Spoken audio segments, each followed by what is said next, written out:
ریاض الناصحین میں لکھا ہے کہ عبداللہ طاہر جب خراسان کے گورنر ہوئے تو نشاپور ان کا دارالحکومت تھا۔ ان کے دور میں ایک لوہار اپنے کاروبار کے سلسلے میں نشاپور گئے ہوئے تھے شہر ہرات سے۔ تو جب انہوں نے اپنے مکمل کام کو پورا کیا تو پھر اپنے اہل و عیال سے ملاقات کے لیے اپنے شہر آنے کا ارادہ فرمایا، اور انہوں نے رات کے آخری حصے میں اپنا سفر شروع فرمایا۔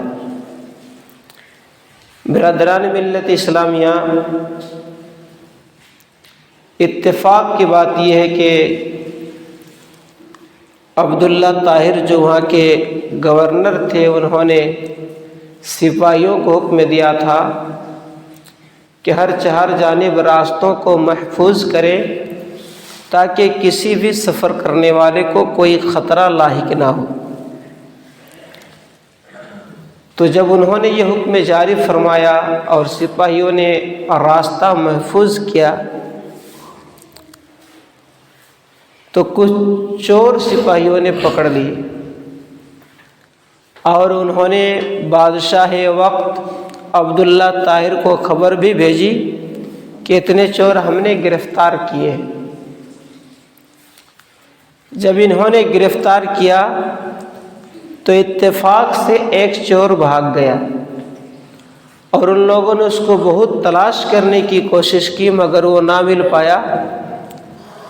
آخر کار سپاہیوں نے اپنی جان بچانے کے لیے، یہ جو لوہار تھا جو اپنے کاروبار کے سلسلے میں اس شہر میں گیا ہوا تھا اور اپنے گھر لوٹنے کے لیے انہوں نے سفر چالو کیا تھا، رات کے آخری حصے میں اس بے گناہ انسان کو ان لوگوں نے پکڑ لیا اپنی جان بچانے کے لیے۔ چونکہ ان لوگوں کو پتا تھا کہ اگر ہم نے نہیں اتنے ہی آدمی دیا جتنے چور کیا، ہم نے بادشاہ کو خبر دی ہے تو ہمیں سزا مل سکتی ہے، تو انہوں نے ان سپاہیوں نے اس بندے کو گرفتار کیا اور چوروں میں شامل کر دیا، یہاں تک کہ امیر کے دربار میں پہنچایا گیا۔ وہ جو عبداللہ طاہر تھے، بادشاہ وقت تھے، امیر تھے، ان کے دربار میں پہنچایا گیا۔ امیر نے بغیر تحقیق کیے کہ یہ لوگ چوری کرتے ہوئے پکڑے گئے ہیں، بغیر تفتیش کے ان لوگوں کو قید خانہ میں یعنی کہ جیل میں ڈالنے کا حکم دیا۔ جب جیل میں ڈال دیا گیا تو یہ جو بے گناہ انسان تھا جس کو سپاہیوں نے پکڑ لیا تھا، انہوں نے سوچا کہ اب ہم کیا کریں۔ ان کے دل میں خیال آیا کہ اب اس مصیبت سے اگر کوئی ہمیں نکال سکتا ہے تو وہ ہے پروردگار عالم جل جلالہ و جل شانہ، جو ہر ایک کی راز کو جانتا ہے، ہر ایک کی پوشیدہ اور ظاہری بات کو جانتا ہے۔ وہی اللہ جانتا ہے کہ ہم بے قصور ہیں، اس کے علاوہ تو کوئی نہیں جانتا ہے۔ اس بندے نے، اس لوہار نے اس قید خانہ میں وضو کیا اور نماز پڑھنا شروع کر دیا۔ نماز کی برکتیں بہت زیادہ ہیں۔ یہ 2 رکعت نماز پڑھتے اور سر سجدے میں رکھ کر کے دعا کرتے کہ اللہ تو خوب جانتا ہے کہ میں بے قصور ہوں، اے رب کائنات تیرے علاوہ یہاں سے مجھے کون نکال سکتا ہے، یہ دعا کرتا اور گڑ گڑاتا۔ اسی رات کو عبداللہ طاہر جو بادشاہ وقت تھا، امیر تھا، گورنر تھا، رات کو انہوں نے خواب دیکھا، اور خواب میں دیکھ رہے ہیں کہ 4 بہادر مل کے ہمارے تخت کے چاروں پایوں کو پکڑے اور تخت کو الٹنا چاہتے ہیں۔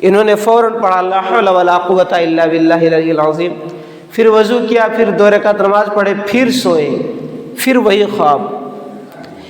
اسی طرح سے 4 مرتبہ اس کو وہی خواب دکھائی دیا کہ 4 بہادر آ رہے ہیں، ہمارے تخت کو پکڑ رہے ہیں اور الٹنا چاہتے ہیں. جب چوتھی بار اس نے وہی خواب دیکھا تو رات کے وقت ہی اپنے جیلر کو بلایا اور بلانے کے بعد کہا قید خانہ میں ذرا تحقیق کیجیے، کہیں کوئی مظلوم کی آہ تو نہیں ہے، کہیں کوئی مظلوم تو قید میں بند نہیں ہے. جیلر نے کہا کہ جہاں پناہ مجھے تو یہ معلوم نہیں ہے کہ کون ظالم ہے اور کون مظلوم ہے، کون گنہگار ہے اور کون بے گناہ ہے، یہ مجھے پتہ نہیں ہے، مگر اسی جیل میں ایک بندہ ہے جو ہر وقت عبادت الہی میں مشغول رہتا ہے، 2 رکعت نماز پڑھتا ہے، سر سجدے میں رکھ کر کے گڑ گڑا کر کے دعا کرتا کہ اللہ تو خوب جانتا ہے کہ میں بے گناہ ہوں اور مجھے اس مصیبت سے تو ہی نکال سکتا ہے. عبداللہ طاہر بادشاہ وقت نے کہا فوراً اس کو میرے دربار میں حاضر کیا جائے. اس کو حاضر کیا گیا، تحقیق کی گئی تو پتہ چلا کہ وہ بے گناہ ہی ہے، وہ چور نہیں ہے، وہ بے گناہ ہے. تو بادشاہ وقت امیر نے کہا کہ میری طرف سے 3 باتیں آپ کو ماننی ہیں. پہلی بات یہ ہے کہ آپ مجھے معاف کر دیں.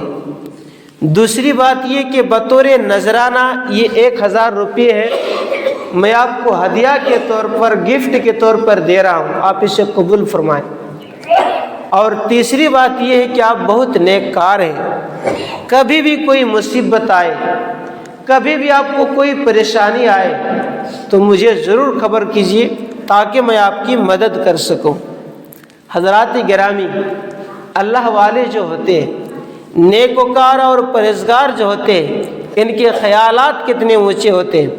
انہوں نے کہا کہ بادشاہ سلامت، میں آپ کی 2 بات تو مان سکتا ہوں مگر تیسری بات میں نہیں مان سکتا. آپ نے کہا کہ مجھے معاف کر دے تو میں نے آپ کو معاف کر دیا. دوسری بات آپ نے کہا کہ 1000 دینار یہ بطور نذرانہ قبول فرمائے، میں نے اس کو قبول فرما لیا. مگر وہ تیسری بات جو آپ نے کہا کہ جب بھی مجھے کوئی پریشانی ہو، جب بھی کوئی مصیبت ہو تو میں آپ کو خبر کروں، یہ ہم سے نہیں ہو سکتا ہے. بادشاہ وقت نے کہا کیوں نہیں ہو سکتا ہے؟ تو اس لوہار نے کہا بادشاہ سلامت، وہ اس لیے نہیں ہو سکتا ہے کہ جو پروردگار عالم، جو خالق و مالک مجھ جیسے لوہار کے لیے آپ جیسے بادشاہ کے تخت کو 4 بار پلٹ دے، اس کے فرشتے پلٹنا چاہیں، ان کے دربار کو چھوڑ کر کے جو میری نماز کی برکت سے، جو میرے سجدے کی برکت سے، جو میری دعا سے، جو پروردگار عالم مجھ جیسے لوہار کے لیے آپ کے تختہ کو پلٹ دے، ان کو چھوڑ کر کے میں آپ کو کیوں خبر کروں؟ انہیں چھوڑ کر کے میں آپ کو کیوں خبر کروں؟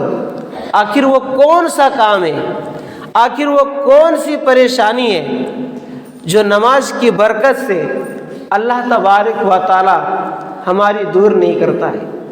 برادران ملت اسلامیہ، واقعہ تو یہیں پر ختم ہو جاتا ہے، مگر اس سے کتنا بڑا سبق ہمیں اور آپ کو سیکھنے کو ملتا ہے. برادران اسلام، نماز کی وہ برکت ہے جہاں پر سارے راستے بند ہو جاتے ہیں، جہاں پر مشکل سے نکلنے کا کوئی راستہ نہیں رہتا ہے، وہاں پر بھی نماز کی برکت سے اللہ تبارک و تعالی بندوں کو اس مشکل سے نکال دیتا ہے. اس لیے ہمیں چاہیے کہ ہم اس رب کائنات کو وقت دیں، پروردگار عالم کو وقت دیں تاکہ وہ ہمارے برا وقت آنے ہی نہ دے، تاکہ ہمارے لیے وہ برا وقت آنے ہی نہ دے۔ کسی بھی حال میں، ٹھنڈی ہو گرمی ہو، ہر حال میں نماز پڑھیے۔ آج تو ترقی کا دور ہے، ٹھنڈی آپ کو لگ رہی ہے، آپ کے گھر میں پانی گرم کرنے کا آلہ موجود ہے، آپ گرم پانی سے وضو کریں۔ اگر آپ کو اتنا ڈر محسوس ہو رہا ہے، اتنا خوف محسوس ہو رہا ہے کہ ہم مسجد تک نہیں آ سکتے، آپ اپنے گھر میں بھی نماز پڑھ سکتے ہیں، شریعت میں اس کی اجازت ہے کہ آپ گھر میں بھی پڑھ سکتے ہیں۔ کم سے کم فرض نماز کے لیے آپ تشریف لائیں، اور بقیہ نماز جو ہے آپ گھر میں بھی جا کر کے پڑھ سکتے ہیں۔ اور اگر اتنی بھی وسعت نہ ہو، آپ کے اندر اتنی بھی صلاحیت نہ ہو، حالانکہ ایسا نہیں ہے، کتنوں بھی ٹھنڈی ہو ہر کوئی باتھ روم کے لیے اٹھتا ہے، کتنوں بھی ٹھنڈی ہو ہر کسی کو ضرورت کے تحت گھر سے نکلنا پڑتا ہے۔ تو دوستان محترم، کسی اینگل سے، کسی بھی جگہ، کسی اعتبار سے نماز کو ترک نہ کریں۔ ہمارا کیا پرابلم ہے، ہمیں کیا پریشانیاں، آدمی کو تو بتا سکتے ہیں، مگر حقیقت کیا ہے وہ سب جانتا ہے، پروردگار عالم سب جانتا ہے۔ دوستان محترم، یہ دنیا کیا ہے، اس دنیا کی حقیقت کیا ہے؟ کسی شاعر نے بڑی اچھے انداز میں لکھا ہے کہ بات یہ حقیقت ہے، نہ کوئی فسانہ ہے، بات یہ حقیقت ہے، نہ کوئی فسانہ ہے۔ ارے خالی ہاتھ آئے تھے، خالی ہاتھ جانا ہے، اور مطلب یہ دنیا ہے، مطلبی زمانہ ہے، مطلبی یہ دنیا ہے، مطلبی زمانہ ہے،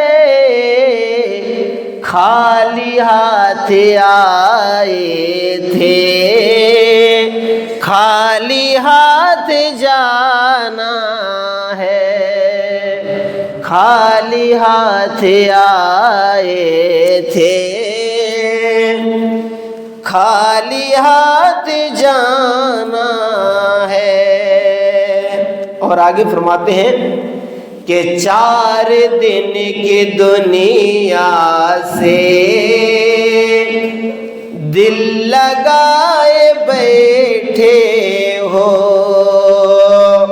موت آئے گی ایک دن، کیوں بھلائے بیٹھے ہو، مال اور یہ دولت کچھ نہ کام آنا ہے، خالی ہاتھ آئے تھے، خالی ہاتھ جانا ہے، بات یہ حقیقت ہے، نہ کوئی فسانہ ہے۔ حضرات، ہم اور اب یہ بڑا موبائل یوز کرتے ہیں، چھوٹا ہو یا بڑا، ہر موبائل میں سم کی ضرورت پڑتی ہے۔ جب آپ کی ریچارج کا وقت ختم ہوتا ہے تو 2 دن پہلے سے آپ کو وارننگ دینا شروع کر دیتا ہے۔ جب آپ کسی کو کال لگاتے ہیں تو فوراً اس سے آواز آتی ہے کہ 2 دن کے اندر آپ کے پلان کی ویدتا سماپت ہونے والی ہے، کرپیا ریچارج کریں۔ پھر میسیج بھی آتا ہے، ایسے ہی یہ میسیج بھی آتا ہے۔ یہ موبائل کا ریچارج ہے، آپ کو پہلے سے وارننگ دے رہا ہے کہ آپ کا ریچارج ختم ہونے والا ہے، یہاں تک کہ 1 منٹ باقی رہے گا تو آپ دیکھ سکتے ہیں کہ اور 1 منٹ ہمارا جو پیک تھا 1 منٹ کا وقت باقی رہ گیا۔ مگر یہ دنیا یہ زندگی کی ویلیڈیٹی ہے جو کوئی میسج نہیں دیتا ہے کہ 2 دن کے اندر آپ مرنے والے ہیں، 2 دن کے اندر آپ کی زندگی کا وقت ختم ہونے والا نہیں۔ تو جب ہم ایک ریچارج کے لیے مہینہ بھر سے اس کا دھیان ہمیں رہتا ہے کہ ہمیں اس کا ریچارج کرنا ہے، اتنے دن میں ختم، اس سے پہلے سے ہی ہم پیسے کا بندوبست کرتے ہیں۔ ایک ہماری زندگی ہے جس کا کوئی میسج نہیں آنا ہے، جس کا کوئی وارننگ نہیں آنی ہے کہ بس آپ نکل رہے پھر سے گھر نہیں آنے والے ہیں، کسی کو یہ پتہ نہیں ہوتا ہے۔ تو اس چیز کے لیے ہر وقت بندے کو تیار رہنا پڑتا ہے، ہر وقت بندے کو تیار رہنا چاہیے۔ آپ لوگ نماز پڑھیے، نماز کو کسی حال میں، کسی بھی حال میں ترک نہ کریں۔ اللہ تعالیٰ پروردگار عالم ہم سب لوگوں کو 5 جگہ نماز ادا کرنے کی توفیق عطا فرمائے، دنیاوی اور آخری فوائد بھی ہیں۔ دیکھیے کوئی بندہ اگر نماز نہیں پڑھتا، جیسے ہماری داڑھی ہے، ٹوپی ہے، ہم بہت اچھے انسان ہیں اور ہم نماز نہیں پڑھتے، ہم کو دیکھ کر کے لوگوں میں ایک غلط میسج جاتا ہے کہ نا یہ کوئی ضروری چیز نہیں ہوگی، اس لیے تو نہیں پڑھتا۔